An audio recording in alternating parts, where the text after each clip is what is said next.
arrows. One arrow will be marked like God ordered this thing, I should do it. Another one, God forbid this thing, I should not do it. The third one will be blank, not marked with anything. So now you have 3 arrows. One is saying I should do it, God wants me to do it. One is saying no, God doesn't want this, and the other will be blank. So the arrows would then be thrown. So the arrow that go the furthest, among the 3 of them, you throw all the 3, then the one that go the furthest will be the one that will decide the decision at that point in time. So that is one method. In another method, the arrows will not be thrown. It will just be, the arrows will just be placed in a bag called quiver. There will be one at the back. So the arrows will be there. So it could be numbered up to 7 arrows. Okay? Then those arrows will be shuffled randomly. You shuffle them, placed in the bag. Then you just drawn one of them. You are going to draw one of them. Any arrow you draw will indicate the decision you are going to follow at that point in time. If a black arrow is drawn, it means you have to repeat the process. You put it back into the quiver and then redraw. So that is how bolomancy is performed in the ancient Arabia. Now, what do they use bolomancy for? At times, it may be for circumcision process. At times, it may be for burial process. At times, it may be for wedding process. At times, it may be for paternity dispute when a paternity is in question. It's questionable. They can also conduct bolomancy, and a lost traveler can also perform bolomancy to know the right direction to follow. So this is the kind of divination Abdul Muttalib urged his children to. That's the most popular divination at that point in time.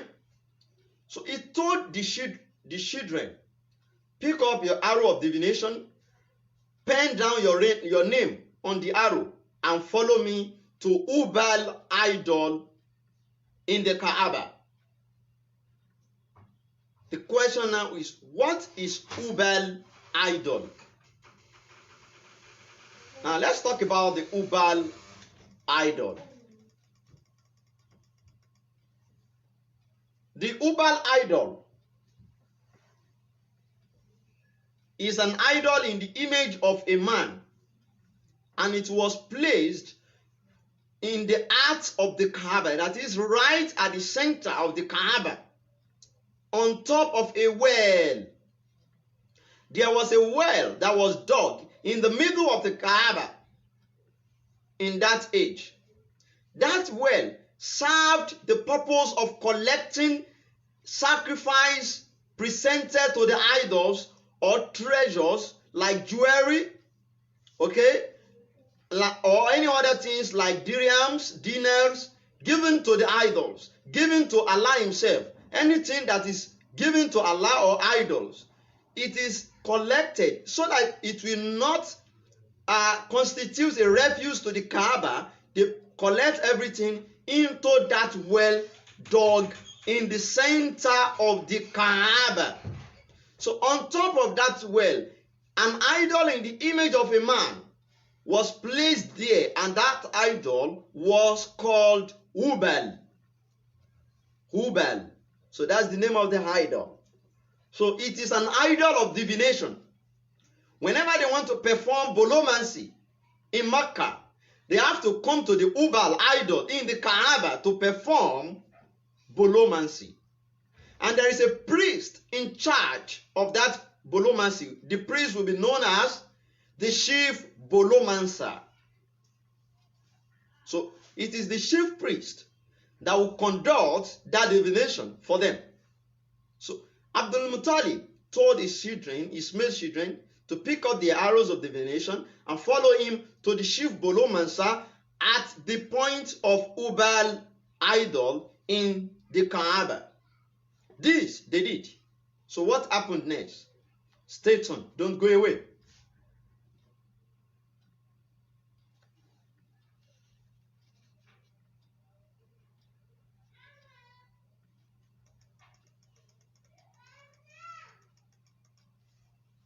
Now,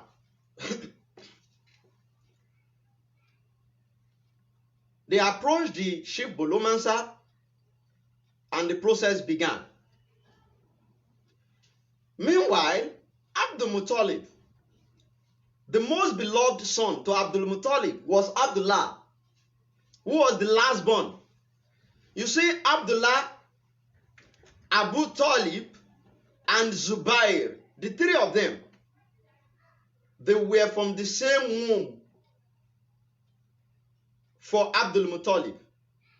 So Abdullah was the last born of Abdul Muttalib, and he is the most loved to his father.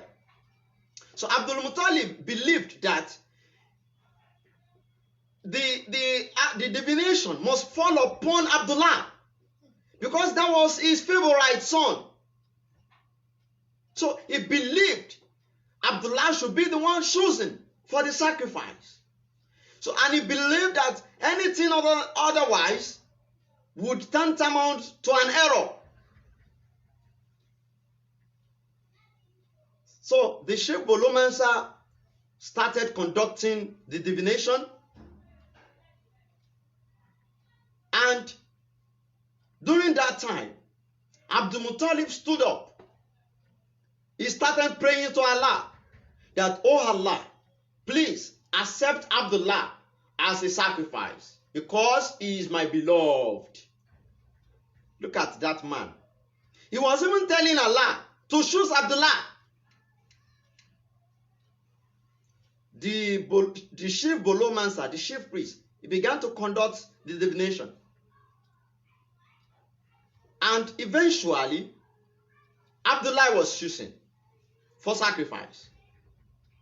The next thing for Abdul Muttalib was to say, Alhamdulillah, my wish has come to true. He just picked up his knife on one hand, pick up Abdullah on the other hand, and he began the journey to another two stone idols known as Isaf and Naila to sacrifice Abdullah for Allah, not idols. Note that. The oath Abdul Muttalib made was to sacrifice one of his male children for Allah, not for idol. But in their culture, whenever they want to sacrifice an animal for Allah, it is at the Safa and Marwa hills. The Safa and Marwa are two hills facing themselves. That is where they used to sacrifice an animal for Allah. So Abdul Muttalib was to pick up his son and leave the Kaaba and go to the Safa and Marwa hills to sacrifice his last born. But at that point in time, the Safa hill was carrying an idol, a stone idol, known as Isaf. Al-Marwa was also carrying another idol, a stone idol, known as An-Naila. Now, let us look at the story surrounding these two idols, Isaf and Naila. Don't go away. You are here to learn. Those Salafi sects will not tell you all these stories. The stories that surround the Kaaba, that surround Hajj, that surround Mecca, that surround the culture of the Arabian Peninsula, they will not tell you, because they want to hide the truth. But I will release the fact. I will tell you all the stories that surround it. Don't go away. Now, as I was saying, at that point in time, the Safa hill, as-Safa, was carrying a stone idol, while the Al-Marwa hill was also carrying a stone idol known as An-Naila. What is Isaf and Naila? They were actually and originally male and female, man and woman respectively, before Allah subhanahu wa ta'ala turned them to stones. What did they do? What made Allah transform them into stone? It happened that they came from their respective destinations in the world to perform Hajj in Mecca. Isaf was a man. Naila was a woman. They came from different destinations. Naila was a very beautiful woman, just like Isaf was a handsome man. When they were performing the Hajj, they noticed privacy around the Kaaba. Nobody was present in the Kaaba. The whole place was vacant. So they took the opportunity of the privacy and entered into the Kaaba and committed a great sacrilegious sin, adultery, right inside the Kaaba. That was what they did. So it was right there, after they committed the adultery, that Allah subhanahu wa ta'ala transformed them into stones.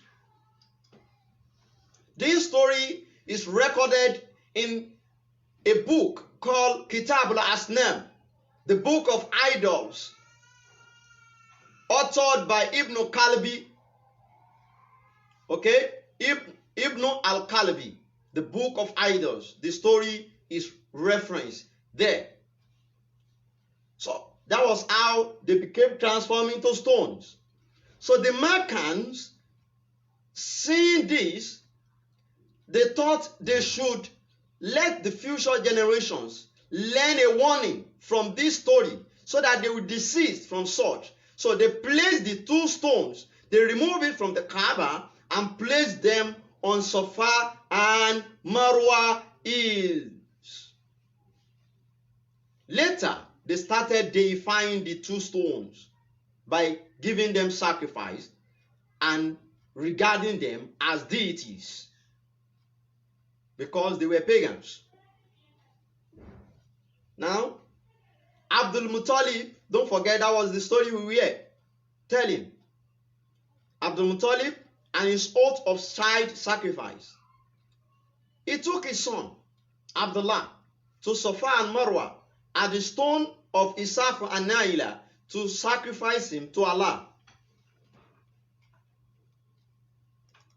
Upon reaching there and planning to sacrifice Abdullah, his kinsmen, the Quraysh, they gathered around him and asked him, "Oh Abdul Muttalib, what are you trying to do with Abdullah?" He said, "I would sacrifice him for Allah as an oath I had made." Then they disagreed with him. The Quraysh said, "You are not going to slaughter this boy. You would not. Don't slaughter Abdullah until all other options failed. So try and seek for alternative. Try and seek for other options." They now told him, if you slaughter this boy today, the Arab people would emulate you and would start sacrificing their male child to Isaf and Naila. And would that be a good model? Think about this. That was what they told Abdul Muttalib. Then he had a rethink. And then the Quraysh advised him to go and approach a confessor and seek for an advice from her. Who was that confessor?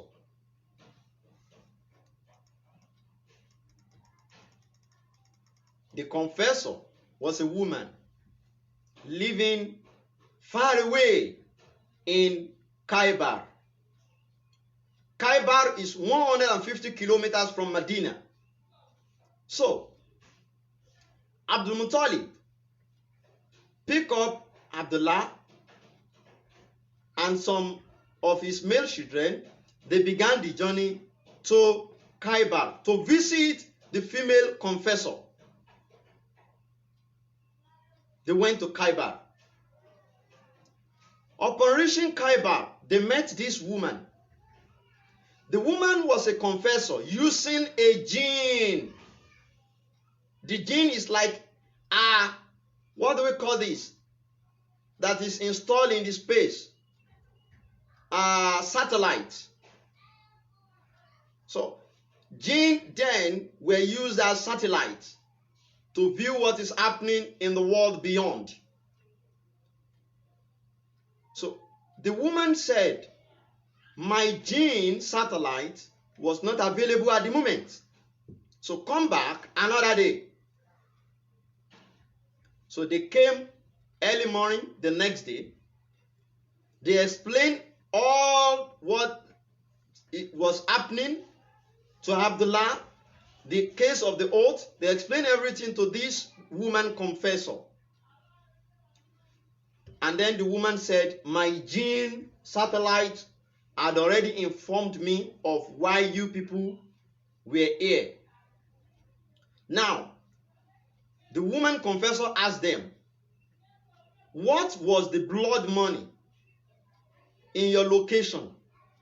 If you were to pay a ransom for a life that was lost, what